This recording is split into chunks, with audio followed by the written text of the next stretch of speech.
तो चलिए शुरू करते हैं आज की गहरी पड़ताल। बिल्कुल।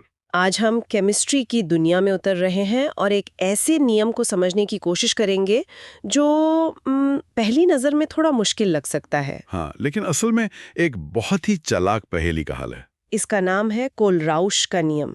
हमारे जो स्रोत है वो बताते हैं कि यह नियम इलेक्ट्रोलाइट से जुड़ा है। यानी ऐसे पदार्थ जो पानी में घुलकर बिजली का संचालन करते हैं। बिल्कुल। अब कुछ इलेक्ट्रोलाइट्स तो बहुत अच्छे से घुलते हैं, लेकिन कुछ बहुत कह सकते हैं कमजोर होते हैं। हाँ, वो अपनी पूरी क्षमता कभी दिखाते ही नहीं। तो आज का हमारा सवाल यही है, आप किसी ऐसी चीज की अधिकतम क्षमता को कैसे माप सकती हैं जो असल दुनिया में कभी अपनी अधिकतम क्षमता तक पहुंचती ही नहीं। ये सवाल ही मतलब इस नियम के बिल्कुल दिल में है। इसे समझने के लिए पहले इन दो तरह के इलेक्ट्रोलाइट्स का फर्क समझना बहुत जरूरी है। ओके।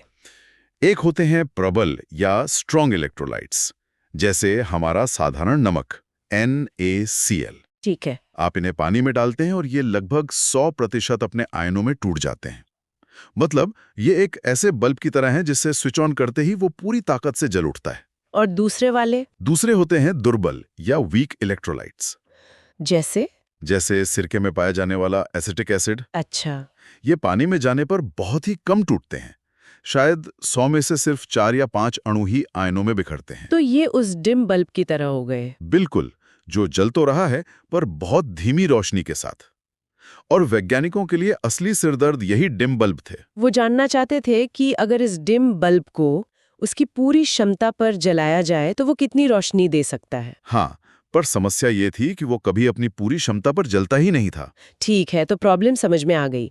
हम एक ऐसी चीज की आइडियल या आदर्श क्षमता मापना चाहते हैं जिसका व्यवहार असल में आदर्श है ही नहीं। सही। तो फिर वैज्ञानिक इसे मापते कैसे थे?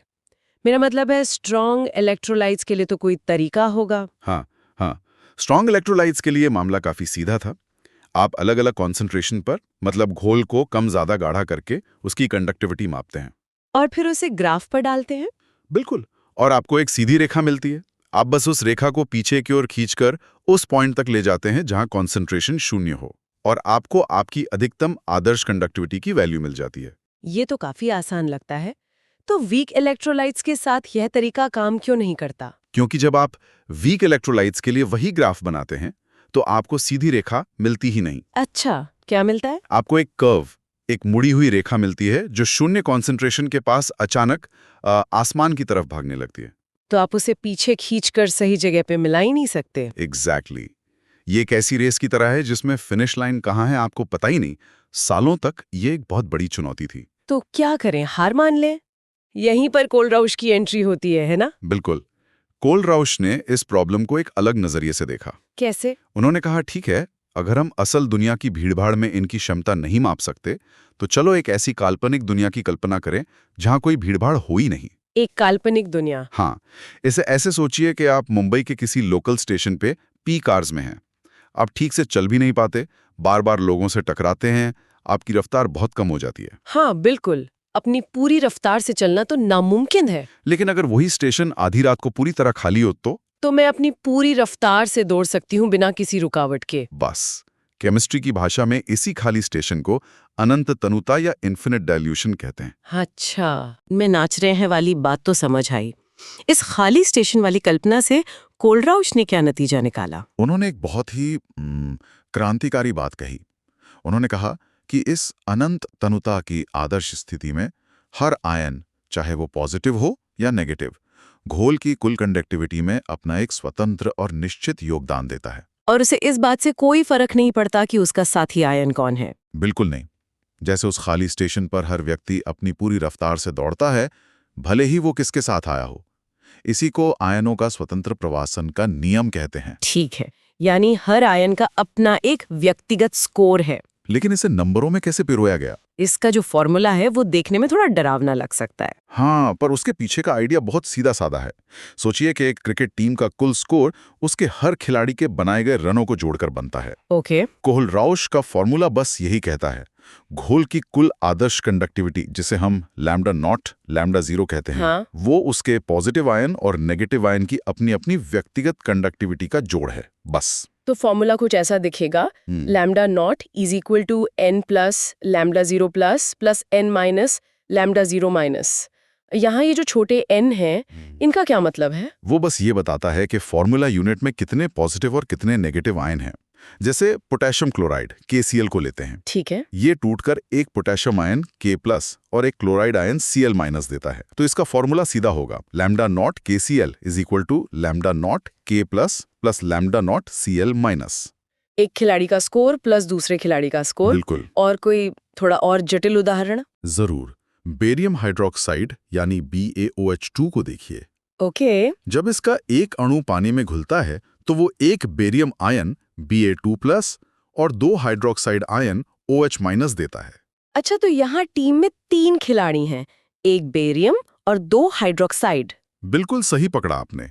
तो इसका फॉर्मूला बनेगा lambda naught BH2 is equal to lambda naught Ba2+ plus 2 into lambda naught OH-। हमने हाइड्रोक्साइड आयन की कंडक्टिविटी को 2 से गुणा किया क्योंकि हमें 2 आयनों का योगदान जोड़ना है। सही। ये दिखाता है कि आयनों की संख्या कितनी महत्वपूर्ण है। ठीक है, ये गणित तो समझ में आ गया, लेकिन हम अभी भी अपनी मूल समस्या पर अटके हुए हैं। ये सब तो स्ट्रॉन्ग इलेक्ट्रोलाइट्स के लिए ठीक है, हाँ, जिनकी वैल्यू हम ग्राफ से निकाल सकते हैं। पर हमारे उस डिम बल्ब यानी एसिटिक एसिड जैसे वीक इलेक्ट्रोलाइट की आदर्श क्षमता लैम्डा नॉट कैसे पता चलेगी? उसका ग्राफ तो हमें जवाब देता ही नहीं। और यहीं पर कोल्हा-राउश की सोच एक जीनियस की तरह काम करती है। बताइए। उन्होंने कहा, अगर हम इसे सीधे नहीं माप सकते तो हम एक चोर दरवाज़ा इस्तेमाल करेंगे। हम उन चीज़ों को डेटा लेंगे जिन्हें हम आसानी से माप सकते हैं और उससे पहेली के जो मिसिंग पीसेज हैं उन्हें भर देंगे। एक मिनट, ये तो थोड़ा अजीब है। एसिटिक एसिड CH3COOH का पता लगाने के लिए हम 3 बिल्कुल अलग केमिकल ले रहे हैं, हाइड्रोक्लोरिक एसिड, सोडियम एसिटेट और साधारण नमक। हाँ, HCl, CH3CONa और NaCl। ये तो ऐसा हुआ कि सेब का वजन पता करने के लिए हम संतरा, केला और तरबूज का इस्तेमाल कर रहे हैं। ये काम कैसे करता है? हाँ, आपका सवाल बिल्कुल जायज़ है। ये वाकई किसी जादू की तरह लगता है, पर ये शुद्ध गणित और तर्क है। देखिए, हमें चाहिए क्या? हमें चाहिए एसिटिक एसिड की लैम्डा 0 वैल्यू, जो असल में हाइड्रोजन आयन H+ और एसिटेट आयन CH3COO- की व्यक्तिगत कंडक्टिविटी का जोड़ है। ठीक है, हमें इन 2 आयनों का स्कोर चाहिए, पर मिलेगा कहाँ से? हम उन्हें सीधे नहीं पा सकते, तो हम उन्हें उन स्ट्रॉन्ग इलेक्ट्रोलाइट से उधार लेंगे जिनकी वैल्यू हमें पता है। ओके। हम हाइड्रोक्लोरिक एसिड लेते हैं क्योंकि उसमें हमारा H+ आयन है। हम सोडियम एसिटेट लेते हैं क्योंकि उसमें हमारा एसिटेट आयन है। ठीक है, तो हमने इन दोनों की लैम्डा 0 वैल्यू को जोड़ दिया। अब हमारे पास H+, Cl-, Na+ और CH3COO- इन चारों आयनों की कंडक्टिविटी का जोड़ आ गया। हाँ, लेकिन हमें तो सिर्फ H+ और एसिटेट चाहिए थे। ये सोडियम और क्लोराइड तो फालतू में आ गए। बिल्कुल, और इन फालतू आयनों को हटाने के लिए ही हम अपनी तीसरी चीज का इस्तेमाल करते हैं, सोडियम क्लोराइड। NaCl। हाँ, हम जानते हैं कि NaCl की लैम्डा 0 वैल्यू सोडियम Na+ और क्लोराइड Cl- की कंडक्टिविटी का जोड़ है, तो हम बस उस वैल्यू को अपने कुल जोड़ में से घटा देते हैं। अरे वाह! तो Na+ से Na+ कट गया और Cl- से Cl- कट गया, और बचा क्या? सिर्फ H+ और CH3COO-। एग्जैक्टली। ये तो कमाल की अकाउंटिंग ट्रिक है। है ना? गणितीय रूप में ये ऐसा दिखता है, lambda 0 CH3COH equal to lambda 0 HCl plus lambda 0 CH3CONa plus lambda 0 NaCl। तो 3 आसानी से मापी जा सकने वाली चीजों का उपयोग करके हमने एक ऐसी चीज की वैल्यू निकाल ली जिसे सीधे मापना लगभग असंभव था। बिल्कुल। यह सच में बहुत चतुर समाधान है। तो ठीक है, हमने ये जादुई नंबर लैम्डा 0 निकाल लिया, पर इसका फायदा क्या? ये तो एक आदर्श, एक काल्पनिक स्थिति का नंबर है। हाँ, असल दुनिया का तो नहीं है। तो इससे हमें पता क्या चलता है? यही तो सबसे कमाल की बात है। ये आदर्श नंबर एक पैमाना बन जाता है, एक तरह का गोल्ड स्टैंडर्ड। अच्छा। ये हमें बताता है कि उस वीक इलेक्ट्रोलाइट की अधिकतम संभव क्षमता क्या है। ये समझिए कि टेस्ट का 100% का स्कोर है। और अब हम देख सकते हैं कि असल दुनिया में उसे कितने मार्क्स मिल रहे हैं। बिल्कुल। अब हम असल दुनिया में किसी भी कॉन्सेंट्रेशन C पर उसकी वास्तविक कंडक्टिविटी मापते हैं, जिसे हम लैम्डा C कहते हैं। और फिर उसकी तुलना उस आदर्श हाईएस्ट पॉसिबल नंबर से करते हैं। हाँ, इससे हमें पता चलता है कि वो पदार्थ अपनी पूरी क्षमता का कितना प्रतिशत इस्तेमाल कर रहा है। रसायन की भाषा में इसी को वियोजन की मात्रा या डिग्री ऑफ डिसोसिएशन कहते हैं। और इसे ग्रीक अक्षर अल्फा से दिखाते हैं। सही। तो इसका फॉर्मूला क्या होगा? बहुत ही सरल। Alpha equals to lambda C upon lambda 0। यानी आपको असल में क्या मिला को आप अधिकतम क्या पा सकते थे से भाग देना। बिल्कुल। ये अल्फा वैल्यू हमें बताती है कि किसी दिए गए कॉन्सेंट्रेशन पर एसिटिक एसिड के कितने अणु आयनों में टूटे हैं। यह हमें बताता है कि एक कमजोर एसिड असल में कितना कमजोर है। वाह, तो ये सिर्फ एक नंबर नहीं है, ये उस पदार्थ के व्यवहार की गहरी समझ देता है। बिल्कुल। इस पूरी कहानी को एक साथ जोड़ने के लिए स्रोतों में एक हाईवे वाला रूपक दिया गया है। मुझे लगता है कि वो यहाँ पूरी तस्वीर साफ कर सकता है। हाँ, वो रूपक इसे समझने का बहुत अच्छा तरीका है।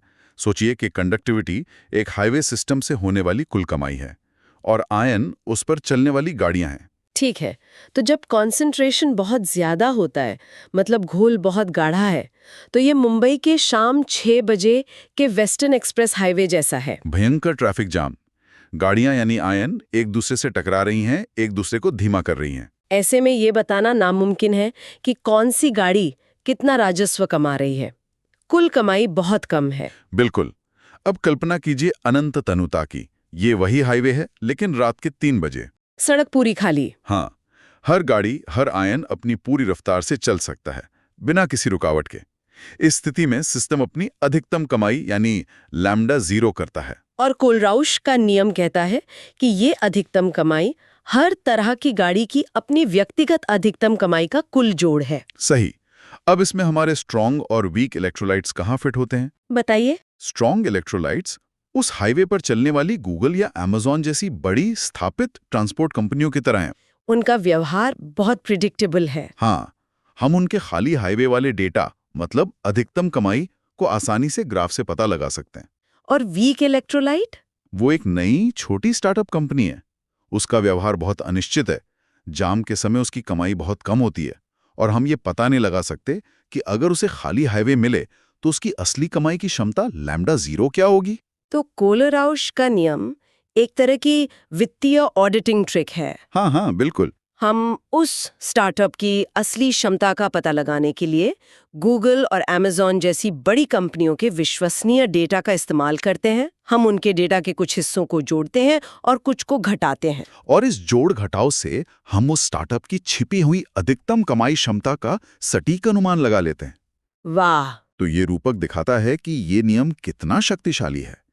ये सिर्फ एक सैद्धांतिक नियम नहीं है, ये हमें दुर्बल अम्लों और क्षारों के व्यवहार को समझने में मदद करता है, जो रसायन विज्ञान और जीव विज्ञान में हर जगह मौजूद है। बिल्कुल, हमारे शरीर की कोशिकाओं से लेकर मिट्टी और पानी तक। ये इस बात का प्रमाण है कि वैज्ञानिक कैसे आदर्श मॉडलों और अप्रत्यक्ष तरीकों का उपयोग करके वास्तविक और जटिल समस्याओं को हल करते हैं। और अब श्रोताओं के लिए एक विचार। ये पूरा नियम इस कल्पना पर आधारित है कि अनंत तनुदा में, यानी उस खाली हाईवे पर, आयन पूरी तरह से स्वतंत्र रूप से चलते हैं। हाँ, जो एक आदर्श स्थिति है। लेकिन असल दुनिया में कुछ भी पूरी तरह से खाली नहीं होता। तो अनंत तनुता से ठीक पहले क्या होता है? जैसे जैसे उस खाली हाईवे पर ट्रैफिक थोड़ा थोड़ा बढ़ना शुरू होता है, आयनों के बीच किस तरह की सूक्ष्म खींचतान और रुकावटें पैदा होने लगती हैं। और आज के वैज्ञानिक उन गैर आदर्श वास्तविक दुनिया की स्थितियों को, जो न तो पूरी तरह खाली हैं और न ही पूरी तरह भरी हुई है, उन्हें मॉडल करने के लिए क्या तरीके अपनाते हैं?